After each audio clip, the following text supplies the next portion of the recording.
नमस्कार। आज अपने दर्शकों के लिए दुर्गा पूजा के अवसर पर हम एक विशेष साक्षात्कार लेकर आ रहे हैं। आज के हमारे इस साक्षात्कार में मुख्य अतिथि हैं पंडित श्री मार्कंडेय सारदे जी। मार्कंडेय सारदे जी इसके पूर्व भी पिछले वर्ष भी दुर्गा पूजा पे आप लोगों को अच्छी जानकारियाँ दी, कैसे पूजा होता है इस पे इन्होंने बताया था। आज हम इनसे जानना चाहेंगे शारदीय नवरात्रा और चैत्र नवरात्रा में क्या फ़र्क है। इस बार का जो हम लोग नवरात्रि करने जा रहे हैं इसमें क्या विशेष है, माता का आगमन किस पे होगा, उनका प्रस्थान किस पे होगा, क्या क्या विधान होगा, इन सब चीज़ों पे चर्चा करने के लिए हम स्वागत करते हैं पंडित श्री मार्कंडेय सारदे जी का। स्वागत है आपका हमारे दिव्यरश्मि चैनल में। सर्वचैतन्य रूपां तां माद्यां विद्यां च धीमहि बुद्धिं व्याहरा न प्रचोदयात्। प्रकृति की आराधना, पुरुष की आराधना, प्रकृति पुरुष की आराधना, सृष्टि की आराधना, ब्रह्मांड की आराधना ही हम भारतीयों की संस्कृति की मुख्य उपलब्धि है। जिसे हम ब्रह्म कहते हैं वह निराकार है, निरंजन है, निर्विकार है, निर्विकल्प है, लेकिन वही एक ऐसी दशा में आता है जब वह साकार सविकल्प हो जाता है। उसी के साथ एक शक्ति होती है जिसको कहते हैं अनपायिनी, जो कहियत भिन्न न भिन्न की स्थिति है। माने वह दिखाई नहीं पड़ती है, जैसे ब्रह्म भी सूक्ष्म है वैसे वह भी सूक्ष्म है, लेकिन सूक्ष्म सूक्ष्म की सन्निधि जो होती है का मेल होता है, वही सृष्टि प्रक्रिया होती है। और इसी सृष्टि प्रक्रिया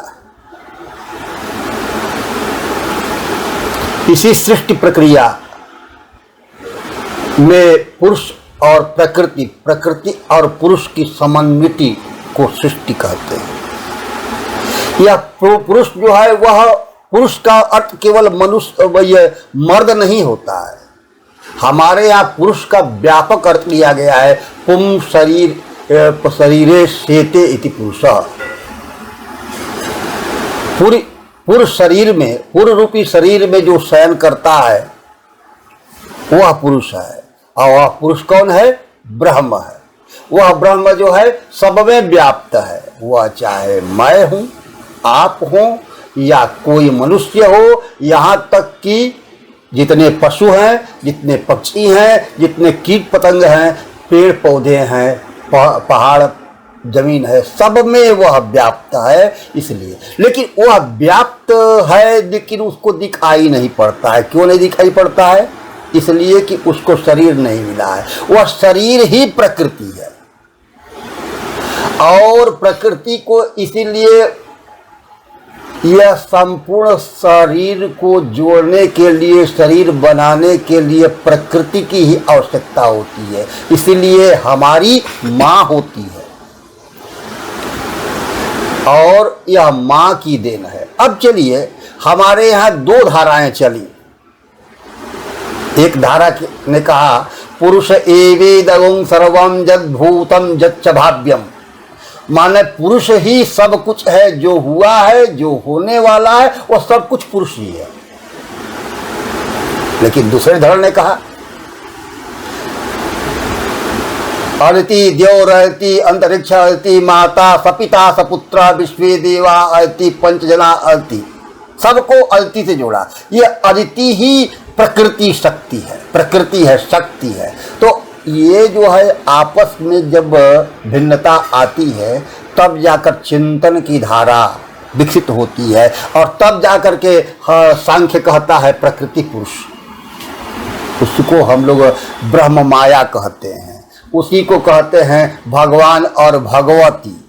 अब इसका विस्तार होता गया है हमारे अंदर, आपके अंदर। वही हमारे माता पिता है, वही पिता जो ब्रह्म है वही पिता है, माने पुरुष का रूप जो है वह ब्रह्म का रूप है, और वही स्त्री का जो रूप है वह प्रकृति का रूप है, माया का रूप है, भगवती का रूप है, और इसी से व्याप्त है संपूर्ण सृष्टि। इसलिए प्रकृति और पुरुष के बिना यह संसार हो ही नहीं सकता है। हम और आप किस खेत की मूली है। तो इसलिए इसमें आराधना अब भारतीय संस्कृति की सबसे बड़ी विशेषता यह कि हम ऋणी हैं, जिनके ऋणी। चलिए आपका बताइए। इस बार जो नवरात्र प्रारंभ हो रहा है जी, तो माता का आगमन भी एक महत्वपूर्ण होता है ना। माता किस पे आ रही हैं, उनकी सवारी क्या है, और प्रस्थान किस पे कर रही हैं, इसका भी कुछ महत्व है अपने। नहीं देखिए, असल में यह चलन कहाँ से चला मुझे पता नहीं, लेकिन इस पर जो है कि इस पर जो है कुछ श्लोक आए हैं जो उसके आधार पर एक आकलन होता है। आकलन होता है, जैसे कि इस बार जो है वह सोमवार को क्या है कि 22 तारीख 22 सितंबर से और 2 अक्टूबर तक नवरात्र है। 2 अक्टूबर को विजयादशमी है। तो एक तो वृद्धि हो गई, इसमें वृद्धि हो गई, तो मैंने कि 9 दिन जो पूजा नवरात्र कहलाता है वह 10 दिन का होगा। 11वां दिन जो है वह 11वां दिन विजयादशमी। हाँ, विजयादशमी 11वां दिन। अब देखिए, सोमवार को आपका प्रारंभ है, प्रतिपदा है, और जो है दशमी जो है वह है बृहस्पतिवार को। तो सोमवार 8, मंगल 9, बुध 10 दिन का नवरात्र हो गया। 11वां दिन जो है विजयादशमी हो रहा है। तो हमारे यहाँ आकलन और ये जो है ये आगमन और प्रस्थान का आकलन है, वह कहाँ है, किस शास्त्र में लिखा हुआ है मुझे पता नहीं चला आज तक। लेकिन पंचांगकार कुछ देते हैं, और ये जो है जैसे इस बार सोमवार को हो रहा है, तो सोमवार को भगवती का आगमन हो रहा है, तो गजारूढ़ा कहा गया है। तो गजारूढ़ा का मतलब हुआ हाथी पर आ रही है, गज पर आरूढ़ हो रही है। तो वृष्टि प्रदम माने आगमन फलम वृष्टि प्रदम, माने कि यह आगमन जो है वृष्टि देने वाला है। तो वृष्टि से हम तात्पर्य लगाते हैं कि देश सुखी जब बरसे पानी। हमारा देश या सुखी तब होगा जब पानी बरसे। हाँ, तो पानी का बरसना जो है हमारे यहाँ शुभ संकेत है। तो इसलिए भगवती का आगमन जो है, क्योंकि जल तत्व भी, अगर ये जो हाथी जो है गणेश जी को भी जल तत्व ही माना गया है। 5 तत्वों में विष्णु को आकाश तत्व, शिव को पृथ्वी तत्व, देवी को अग्नि तत्व, और सूर्य को वायु तत्व, और गणेश जी को जल तत्व। तो हाथी का रूप भी उसमें जल तत्व की अधिकता होती है, इसलिए जल तत्व है। तो यह तो है। आपको दशमी को विसर्जन होता है। तो दशमी को विसर्जन होता है। दशमी जो है वह बृहस्पतिवार को है, बृहस्पतिवार को है, इसलिए जो है देवी का विसर्जन जो होगा दशमी को होगा। और यह जो है नरवाहन माने मनुष्य जिसको ढोता है, तो वह पालकी है। तो पालकी पर जो है भगवती का जाना जो है गमन शुभ सौख्यकरम, शुभ है, सुखप्रदायक है और सुख प्रदान करने वाला है। इसलिए तो दोनों जो है आगमन और प्रस्थान जो है अच्छे हैं, है ना जी। तो इसलिए अच्छा है, भगवती करें हमारा देश आगे शुभता की ओर बढ़े, समृद्धि की ओर बढ़े, और जो है ये जो विदेशी आक्रमण आक्रांता जो हमारे यहाँ आते हैं उनकी संहृति, उनका संहार भी भगवती का ही कार्य है। क्योंकि इत्थम जदा जदा बाधा दानवोत्था भविष्य दाता हम कर्त्याम संचयम, भगवती ने कहा क्या कहा कि इत्थम जदा जदा बाधा दानवोत्था भविष्यति, इस तरह की जब जब दानव संबंधी बाधाएं उत्पन्न होंगी तब तब मैं अवतार लेकर के अरियों का, शत्रुओं का संहार करूंगी।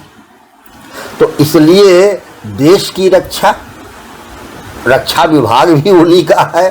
शक्ति का अर्थ ही होता है कि उनमें सबसे अधिक शक्ति है, और शक्ति के बिना शिव भी 100 कहा गया है। इसलिए शक्ति की महत्ता है और शक्ति के हम उपासक हैं, इसलिए भगवती की उपासक हैं और भगवती से यही प्रार्थना करते हैं कि हमारा देश, हमारा समाज, हमारा हर तरह का जो है उत्थान हो, सबका कल्याण हो। और यही 9 वर्ष की आराधना भी इसको हम कहेंगे, क्योंकि यह शरद काल की महापूजा है। इस तरह से शरद काल से शरद काल जो है 1 वर्ष अगर मानते हैं तो यहाँ से भी यह साल जो है अगले शरद काल तक के लिए भगवती की आराधना जो है वो हमारे लिए सुख समृद्धिकारी हो, यही भावना है हमारी, यही मंगल कामना है हमारी। इसमें विशेष पूजा क्या होती है और कैसे लोग पूजा करेंगे, आराधना कैसे करेंगे? देखिए, पहली बात है कि उपासना है। तो उप मतलब समीप, आसना मतलब बैठना, है ना। तो समीप बैठना का मतलब है जिसका आप आराधन कर रहे हैं उसमें मन को, तन को लगा कर रखना। तो पहली बात है कि आप उसमें जो है तन मन को लगाए रखिए। इसी का एक रूप जो आ गया है कि हम उपासना में हैं, मतलब कि उपवास है। उपवास का मतलब है कि अन्न जल नहीं लेते हैं। तो इसका मुझे लगता है कि इसका स्वरूप क्या रहा होगा कि आप किसी की अपने आराध्य की आराधना में इस तरह तल्लीन हैं कि आपको पता भी नहीं है कि शरीर को भूख भी है कि नहीं है, प्यास भी है कि नहीं है, और आप करते जा रहे हैं, जो साधना कर रहे हैं वो कर रहे हैं। लेकिन बाद में जो जिन्होंने देखा या अनुसरण किया उनमें जो है भूख भी है, प्यास भी है, और तभी उन्होंने क्या किया कि उपवास किया। उपवास किया का मतलब है कि जो सामान्य भोजन है उसको छोड़ दिया। इसलिए फल खाते हैं, दूध पीते हैं और इस तरह से जल पीते हैं, रहते हैं। यहाँ तक देखिए, उपासना में तो कहा गया है कि आप जो है वायु का आहार कीजिए, उससे नहीं हो सके तो जल पी कर रहिए, उससे नहीं हो के तो दूध पी कर रहिए, उससे नहीं हो तो फल खा कर रहिए। मैं तो कहता हूँ कि अब रोगों की व्याप्ति इतनी बढ़ रही है कि बहुत कम लोग बचे हैं जो स्वस्थ हैं। जब स्वस्थ नहीं है तो उनके लिए शरीर माध्यम करो धर्म साधनम भी है, शरीर की रक्षा भी आवश्यक है। इसलिए मध्यम मार्ग अपनाना है। अगर शरीर समर्थ है तो आप अवश्य उपवास करें, कम से कम जल पिए, कम से कम फल खाएं, इतना जरूर कीजिए। अगर शरीर उससे संरक्षित नहीं होता है, सुरक्षित नहीं हो पाता है, तो आप पूजा पाठ करें और एक समय जो है नक्त व्रत करें, मान दिन भर उपवास करके जो फलाहार आदि करें, रात को अन्न लें। अगर इतना से भी काम नहीं चलने वाला है तो मैं तो आज साफ कहता हूँ, चूँकि बहुत से लोग जो हैं वह दवा जीवी हो गए हैं, दवा पर जीने वाले हो गए हैं। तो मैं कहता हूँ कि आप ऐसा कीजिए, सुबह में आराधना साधना उपासना जो भी करना है कर लीजिए। उसके बाद से जो है आप सामान्य भोजन शुद्ध भोजन है ना कीजिए। अगर मान लीजिए कि दवा खानी ही खानी है तो दवा को तो आप छोड़ नहीं सकते हैं, आराधना को भी मैं छोड़ने को नहीं कह रहा हूँ।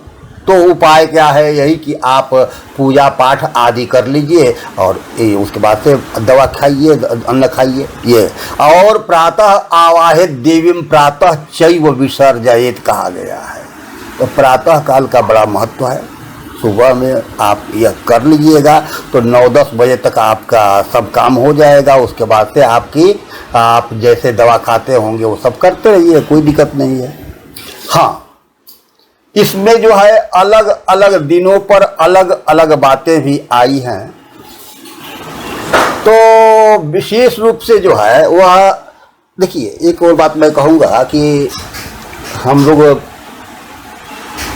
प्रायः मान लेते हैं कि प्रथमम शैलपुत्री च द्वितीयम ब्रह्मचारिणी तृतीयम चंद्रघंटेति पुष्पांचम, ये जो कहते हैं। और नवरात्र के 9 दिनों को बैठा लेते हैं और कहते हैं कि आज शैलपुत्री की पूजा है, ब्रह्मचारिणी की आज पूजा है, चंद्रघंटा की पूजा है, कुष्मांडा की पूजा है। ऐसा कुछ नहीं है। मुझे कहीं ऐसा उल्लेख नहीं मिला कि प्रतिपदा को शैलपुत्री की पूजा होती है, द्वितीया को ब्रह्मचारिणी की पूजा होती है, तृतीया को चंद्रघंटा की पूजा होती है, चतुर्थी को कुष्मांडा की पूजा होती है, पंचमी को स्कंद माता की पूजा होती है, षष्ठी को कात्यायनी की पूजा होती है, सप्तमी को कालरात्रि की पूजा होती है, अष्टमी को महागौरी की पूजा होती है, नवमी को शिवरात्रि की पूजा होती है। ऐसा कोई उल्लेख नहीं है कहीं पर। लेकिन ये 9 दिनों की आराधना जो है वह महत्वपूर्ण है और इसमें सभी रूप जो है भगवती के ही, चूँकि 9 कोटि मूर्ति संहिता कहा गया भगवती को। 9 करोड़ रूप है। 9 ही क्यों, 9 दुर्गा प्रकृता ही नहीं, 9 कोटि मूर्ति संहिता का भी कहा गया है। और मैं तो जब कहता हूँ कि स्त्रियां समस्ता सकला जगत्तु जब आया तो सभी स्त्रियां ही आराध्य हैं। भगवती के रूप में अगर सभी स्त्रियों को देखिएगा तो आज जो उच्छृंखलता पैदा हुई है, आज 2 बहन बेटियों के साथ जो घटनाएं घटित हो रही हैं वह भी रुक जाएंगे। एक और बात वह मुझे यह बार टिसती है क्या, आपके पास जितनी गालियां हैं वो सभी स्त्रियों के लेकर बनी हैं। आप स्त्री की पूजा कर रहे हैं, भगवती की पूजा कर रहे हैं और गाली बक रहे हैं जिसमें केवल स्त्रियों को ही कहा गया है। जितनी गालियां हैं वो स्त्रियों से ही युक्त है। तो किसी स्त्री के प्रति जो है आपकी यह दुर्भावना है, दुर्वाक्य है, तो देवी की आराधना कैसे। इसलिए पहली आराधना यह है कि आप गाली बकना छोड़ें, भगवती की आराधना कीजिएगा और भगवती के जो स्वरूप हैं, माताएं हैं, बहनें हैं, बेटियां हैं, उनके प्रति आप दुर्वाक्य बोलिएगा। तो यह भगवती की आराधना कैसे हो सकती है, नहीं हो सकती है। इसलिए दुर्वाक्य पर से दुर्वाक्य पर भी अपने को नियंत्रण रखें। तो ये है। उसके बाद से जो है भगवती की आराधना जो है, पूजा देखिए, पूजा नित्य जो है उपवास है और 150 से पूजा है। लेकिन समय का भी अभाव है। समय आज व्यक्ति देखिए, प्राचीन काल के गृहस्थ जो थे वह अपने यहाँ केंद्रित होकर के आसानी से कुछ कर लिया करते थे। आज के गृहस्थ जो हैं भाग दौड़ की जिंदगी जी रहे हैं, तो उनको आप पूजा से वंचित न रखें। माने वे पूजा से वंचित नहीं रहें, इसलिए वे जो है पंचोपचार अपनाएं। पंचोपचार में चंदन या रोड़ी, अक्षत, पुष्प, धूप, दीप, नैवेद्य जो भी मिला उसको चढ़ा दिए, या जो भी नहीं मिला, कुछ भी नहीं मिला तो भी भाव अर्पित किया, भगवती को प्रणाम भी कर लिया तो वह भी काफ़ी है। लेकिन अवश्य ही पूजा करें, भावना रखें, यह जरूरी है। दूसरी बात है कि हर एक अलग अलग दिन के लिए अलग अलग विधान भी हैं, लेकिन उस विधान के चक्कर में अधिक नहीं पड़ रहा है। मुख्य रूप से आप देखिए, प्रथम दिन जो है वह भगवती की कलश स्थापित होता है। कलश स्थापित नहीं हो तो कोई दिक्कत नहीं, दिक्कत हमारे यहाँ तो विकल्प ही विकल्प है। कहा गया है कि भगवती की आराधना जो है मूर्ति में करें, कलश भी मूर्ति है। मूर्ति संभव नहीं है तो अग्नि में करें, माने हवन कुंड में भगवती की आराधना करें। क्योंकि हम जो भी हवन करते हैं, हम हवन करते हैं, स्वाहा स्वाहा करते हैं, लेकिन यह समझ नहीं पाते हम क्या कर रहे हैं। आप जिस देवता के लिए जो डालते हैं उसको कहते हैं कि उनको दे रहा हूं मैं, माने वह देवता वहां उस अग्नि में उपस्थित हैं, माँ भावना है। तो भगवती के लिए जो हवन करते हैं वह भगवती उपस्थित है, इसलिए उनको दे रहे हैं। तो अग्नि में आवाहन करें। उसमें भी संभव नहीं तो जल में ही, नदी नाला या जहाँ भी स्नान करते हैं उसी में भगवती की आराधना करें। वहाँ भी संभव नहीं तो सूर्य में, चंद्रमा में भी भगवती की आराधना कर लें, अपने हृदय में आराधना कर लें। तो इसलिए मूर्ति की विशेष आवश्यकता नहीं है, कलश की भी आवश्यकता नहीं। आप कुछ नहीं तो पोथी तो है, किताब पर ही भगवती की आराधना कर लें, पूजा कर लें और अपना पूजा पाठ करके जितना संभव होता है उतना करके निकल चलें। एक तरफ कुंजिका में ये कहा गया है, कुंजिका पाठ मात्रेण दुर्गा पाठ फलम लभेत जी। अब इस पर मैं समझता हूँ कि यह दुर्गा पाठ फलम लभेत जो है, न कवचम नारगला स्तोत्रम कीलकम न हस्तकम न सुक्तम नापि ध्यानम, ये जो कहा गया है यह महत्व है, यह अलग चीज है। लेकिन दुर्गा सप्तती नहीं नहाएगा, दुर्गा सप्तती नहीं नहाएगा जी, यह अलग की चीज है। नहीं तो एक तरफ भगवान शिव कह रहे हैं कि कुंजिका पाठ करने से दुर्गा सप्तती के पाठ का फल मिल जाएगा, और दूसरे तरफ 700 श्लोकों का दुर्गा सप्तती है जी। तो एक छोटा सा अड़गला नहीं, ये जो है आपका नहीं, देखिए वो पहली बात है कि दुर्गा सप्तती के महत्व, देखिए तंत्र का यह है जो रुद्रयामल तंत्र का जो है आपने जो कहा कुंजिका सूत्र, वो अलग है। वह मैं उसको कहता हूँ कि च्यवनप्राश में अष्टवर्ग युक्त जब लिखा जाता है कि अष्टवर्ग अलग चीज है। च्यवनप्राश अष्टवर्ग नहीं है, अष्टवर्ग का एक वो कि ये च्यवनप्राश की विशेषता को बढ़ा देने वाला अष्टवर्ग होता है। तो मैं कहता हूँ कि यह जो सप्तती का जो महत्व है वह सर्वोपरि है। वह कहा गया स्तोत्रों में महास्तोत्र है सप्तती, एक बात। दूसरी बात है कि एक श्लोक आया है कि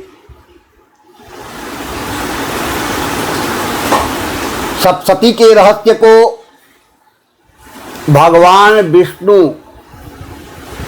भगवान ब्रह्मा, माने कि भगवान विष्णु जानते हैं, भगवान ब्रह्मा भी जानते हैं, व्यास जी भी जानते हैं, लेकिन कितना पूर्णतः नहीं जानते हैं। तो पूर्णतः नहीं जानते हैं, और उसी में कहा गया कोट्यंशो इतरे जना, माने करोड़वा हिस्सा ही और लोग जान पाते हैं। तो संभवतः जहाँ पर कोट्यंशो इतरे जना कहा गया है, उन करोड़ों में करोड़वा का जो है अंश मेरे पास नहीं है। तो अगर इतना अद्भुत है वह, तो उसके रहस्य को हम कितना जान पाते हैं। अब रही बात, सप्तती का महत्व यहाँ पर दिया गया है और महत्व है, तो मेरा यही कहना है कि सप्तती अगर संभव नहीं तो सप्तश्लोकी का पाठ करें। 7 जो श्लोक है उसी का निचोड़ है, सप्तती के ही अंश हैं वे, और उन्हीं को सप्तश्लोकी के रूप में रखा गया है, उसको पाठ करें। कुंजिका स्तोत्र का भी पाठ करें, कुंजिका स्तोत्र का अलग महत्व है। मेरे अनुसार कुंजिका स्तोत्र का अलग महत्व है, न कि सप्तती का महत्व उसके सामने है।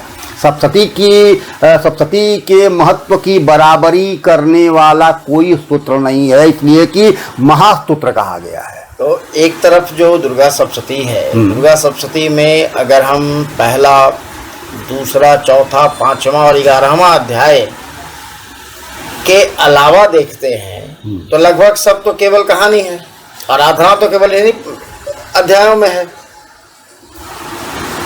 देखिए कहानी तो है, दूसरा जो आप कह रहे हैं, दूसरा नहीं, ये चौथा, पांचवा 11वां, चौथा, पांचवा 11वां, मतलब पहला में भी कुछ अंश है जिसमें भगवती की स्तुति है। ठीक है, अब आपका यह प्रश्न है, भगवती की देखिए मंत्र का अर्थ यह नहीं है, जो भगवती के इस सप्तशती के रहस्य को देखा गया है वहां पर इतनी व्याख्या की गई। हाँ, सावर्णी सूर्य तनयो जो मनु कतिष्ठम है, यहाँ से जो शुरू किया गया, ये सावर्णी की अर्थ की व्याख्या जब की गई, बड़े बड़े विद्वानों ने जो व्याख्या की है उसका अर्थ अलग है, मनु का अर्थ अलग है, तो इस तरह से व्यापकता उसके अर्थ में है और तब जाकर के उसका तांत्रिक महत्व निकाला गया। आप जो आख्यान कह रहे हैं, मैं इसीलिए कहता हूँ ना कि हिंदी कम पढ़िए, हिंदी मत पढ़िए, हिंदी पढ़िए उसके अर्थ को जानने के लिए, सामान्य अर्थ को जानने के लिए, क्योंकि बिना अर्थ जाने कोई भी कार्य होता नहीं है, वो व्यर्थ होता है। नहीं, हिंदी अर्थ की बात नहीं कर रहे हैं, मतलब कि नहीं, जैसे आपका जो प्रथम अध्याय है, प्रथम अध्याय में महाकाली का चरित्र है, माता का चरित्र है, फिर आपका चौथा में भी उनकी स्तुति है, पांचवा में स्तुति है, सकरादी स्तुति चौथा है, पांचवा में भी नमस्तस्यै आदि जो है वो देवकृत स्तुति है, और ये 11वां अध्याय में भी स्तुति है। नहीं, वो तो ठीक है, स्तुति तो अलग है, स्तुति अलग है, आख्यान का महत्व न है, आख्यान का भी महत्व है, और आख्यान स्तुति से अधिक हट बढ़ करके सप्तशती का जो तीनों चरित्र हैं उनके पाठ का महत्व है। तो पाठ का महत्व क्या होता है? देखिए होता क्या, आख्यान ऐसे भी समझिए, आप ने बहुत बढ़िया काम किया, यह बात जब आपसे हम कहेंगे, नहीं आपने वह काम बहुत बढ़िया किया था, तो आपको कितनी प्रसन्नता होती है, आपके काम को मैंने के मूल्य दिया जा रहा है। यह आख्यान भगवती के काम को मूल्य देना भी है ना, इसलिए भगवती की प्रसन्नता क्यों नहीं होगी कि भगवती, हम कह रहे हैं कि भगवती आपने उस समय ऐसा काम किया था, बहुत बड़ा महत्व का कार्य था आपका, तो इसलिए आख्यान स्तुति से लोग प्रसन्न होता है, पर अब आपकी प्रशस्ति से आप प्रसन्न होते हैं। यश कौन नहीं चाहता, यश ही तो स्तुति है, तो इसलिए जो है वह स्तुति जो है आख्यान के रूप में केवल नहीं दिखता, उससे भी बढ़कर मैं कहता हूं आपका स्तुति जो है, आप ये भी जानिएगा कि इसमें जितने भी हर एक अध्याय में जो है ध्यान आए, ध्यान मार्कंडेय पुराण का नहीं है, ध्यान में कोई भी श्लोक जो है वह मार्कंडेय पुराण का नहीं है, वह प्रायः जो है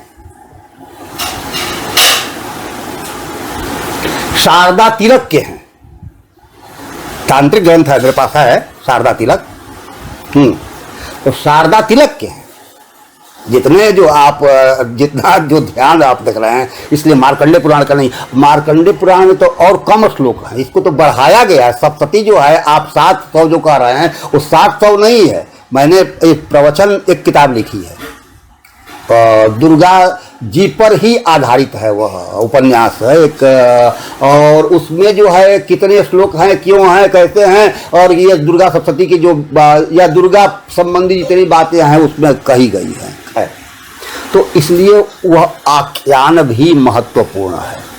आपकी चर्चा होती, देखिए हम लोग करते क्या हैं, भगवान का कीर्तन करते हैं, तो कीर्तन कैसे होता है, कीर्तन करते हैं हरे राम जैसे करते हैं, तो हरे राम खाली नहीं होता है, उसके कीर्तन होता है। कीर्तन का मतलब कि उनके गुणों का वर्णन होता है, तो गुणों के वर्णन, जैसे रामचरितमानस आप पढ़ते हैं, जैसे भागवत आप सुनते हैं तो उसका मतलब क्या होता है? भागवत सुनने से क्या फायदा? भगवान के गुणों का कीर्तन है, और वह कीर्तन जो है भगवान के लिए भी प्रसन्नता कारक है। इसलिए हम करते हैं दुर्गा सप्तशती का पाठ, इसलिए करते हैं कि भगवती ने वैसा कार्य किया है, उस कार्य को मूल्य दे रहे हैं। और कार्य का को मूल्य नहीं दीजिएगा आप, हाँ, कृतघ्न न होइएगा जी। इसलिए भगवती के कार्यों को उसका केवल कहानी नहीं मानकर चलना है, मान चलना है कि यह पवित्र आख्यान है और यह आख्यान कल्याण करने वाला है। इसलिए सर्वतः कल्याण की भावना से इन आख्यानों का पाठ करें और संस्कृत में पढ़ें। तो इसमें जो हमारे दर्शकों के पास एक जिज्ञासा और होगी कि आपने पहले भी कहा कि आज समय का अभाव है, तो दुर्गा सप्तशती का पाठ करने में जो रोज करता है उसके लिए तो 3 घंटे 3.5 घंटे काफ़ी है, और जो कभी कभी करता है उनको, और उसमें भी संस्कृत में करेंगे तो 4-5 घंटे उनको लग जाएंगे। तो काम करने वाले कैसे 5 घंटे लगातार रोज कर पाएंगे? अब चलिए, आप जो कह रहे हैं 3-3.5 घंटा लग जाता है, मेरा मुश्किल से एक क्या है कि 1 घंटा 10 मिनट से अधिक नहीं लगता है। मैं करता क्या हूं, मैं थोड़ा सा इस वृत्ति से भी जुड़ा हूं, आप जानते ही हैं। तो मैं जहां जाता हूं वहां उतना ही करता हूं, हर जगह करता हूं। मतलब कि यही कि पहले 7 विमोचन, उसके बाद से जो है कवच अर्गला कीलक हो गया,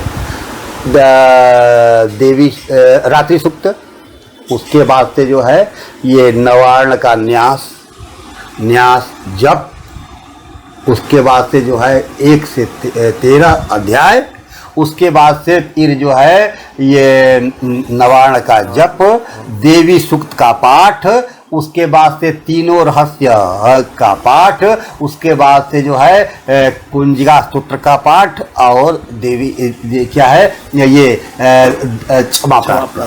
इतना मैं हर जगह करता ही करता हूँ।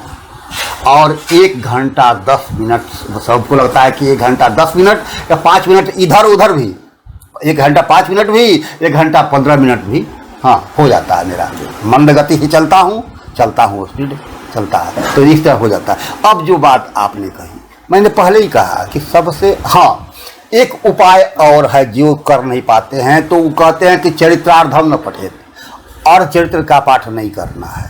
तो करना क्या है, आप 9 दिन को देखिए कैसे। पहले दिन प्रथम चरित्र, कवच अर्गला कीलक नवार्ण का जप आपने कर लिया, और फिर जो है उधर का जो है पढ़ना है, क्या है, ये देवी नवार्ण का जप, देवी सूक्त, तीनों रहस्य, कुंजिका स्तोत्र, देव करना है। पहला दिन हो गया, पहला अध्याय केवल। दूसरा दिन 2 से 4 तक, ये आगे पीछे वाला करते रहना है।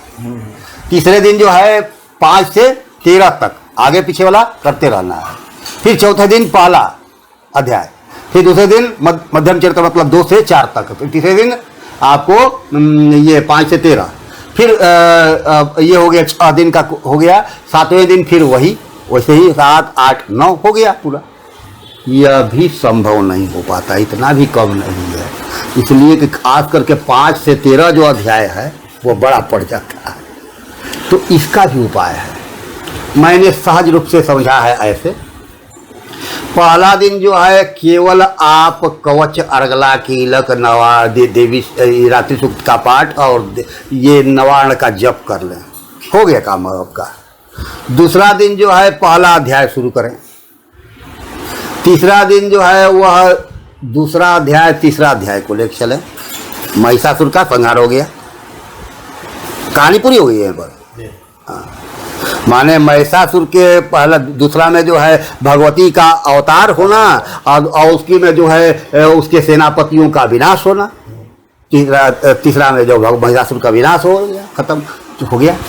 ये देखिएगा, आप उसको जोड़ते रहिएगा। मैं ये हो गया पहला दिन वाला पूर्वांग, दूसरा दिन जो है प्रथम चरित्र माने पहला अध्याय, तीसरा दिन जो हो गया 2 से 4 अध्याय। अगले दिन, अब अगला मैं बोलूँगा चूँकि मैं क्रम भूल सकता हूँ, इसलिए अगला दिन जो है वह 4वां अध्याय केवल भगवती की स्तुति।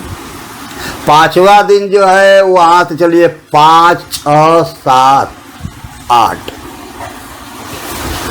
यहाँ चलना हो, 5, 6, 7, 8 यहाँ तक जो है भगवती ने